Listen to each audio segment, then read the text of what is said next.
Good morning, ladies and gentlemen, and today I'd like to talk to you about three aspects of CE marking law. The first thing is to talk about generally civil and criminal law. The second is to talk about the realities, that's to say the practice of CE marking rather than just the theory. And lastly, I'd like to talk to you about the cumulative effect of CE marking. So firstly, civil and criminal enforcement.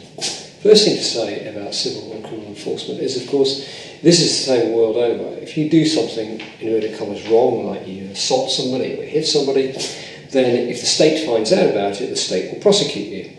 And that, of course, is part of the CE marking legislation in Europe. In almost all of the countries in Europe, the CE marking legislation is enforced by criminal sanctions. But of course, as well as criminal sanctions, you could also have civil sanctions.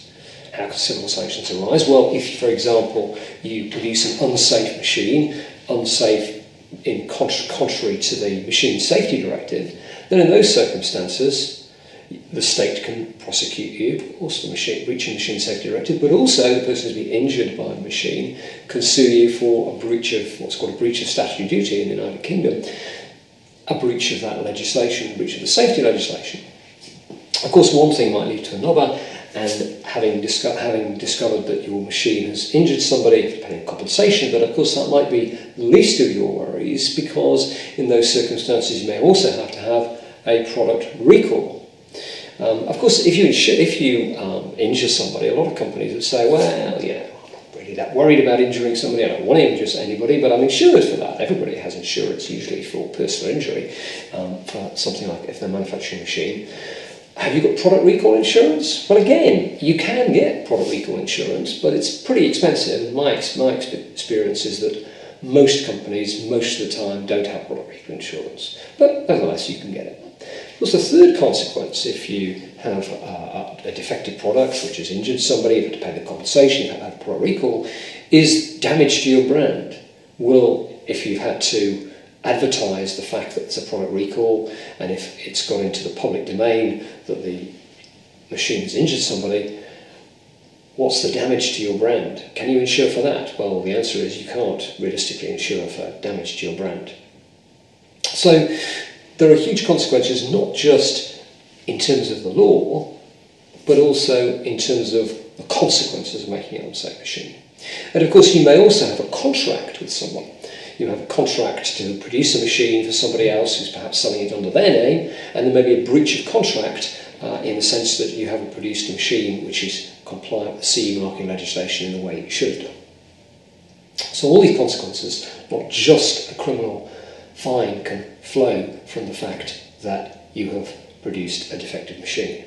And there are circumstances also where you can go to prison, although there's a few and far between. Those usually involve if something has gone wrong, or if you're asked to produce papers, you produce the wrong papers, you deceive a trading standards officer or other person who's charged with enforcing the legislation, you can also go to prison as well.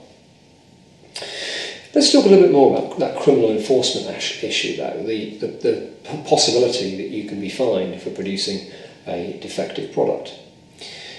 Trading standards officers and health and safety executive, the people who are charged with enforcement of the legislation in the UK, and there are probably a dozen of those various organisations in various circumstances charged with enforcement. Most of them are all, I guess it's the same in the US, they're all overworked and under-resourced. They have a huge amount of choice in terms of what they do, and what they tend to do is prosecute what you might call the low-hanging fruit, because it's a lot easier to do that. How can you avoid being the low-hanging fruit? Well, not only, of course, do you want to get your house in order in terms of producing a safe product, but also you need to have the right documentation. In fact, if you think about it from the perspective of a prosecutor, they have a right to see the documentation, and they have a right to see the documentation essentially on request.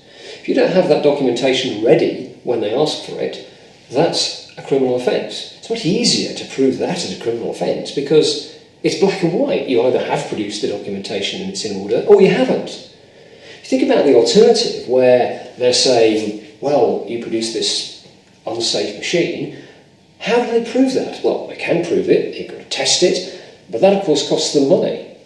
It doesn't cost them very much money at all, conceptually, to ask for the documentation and find that it's not produced on time. So another good tip is to produce the right documentation, to have that documentation ready, because it avoids you being essentially a low-hanging fruit, and then hopefully the enforcement officer will go and find some other person to prosecute. I hope that's given you some useful tips to think about today. Nice to speak to you.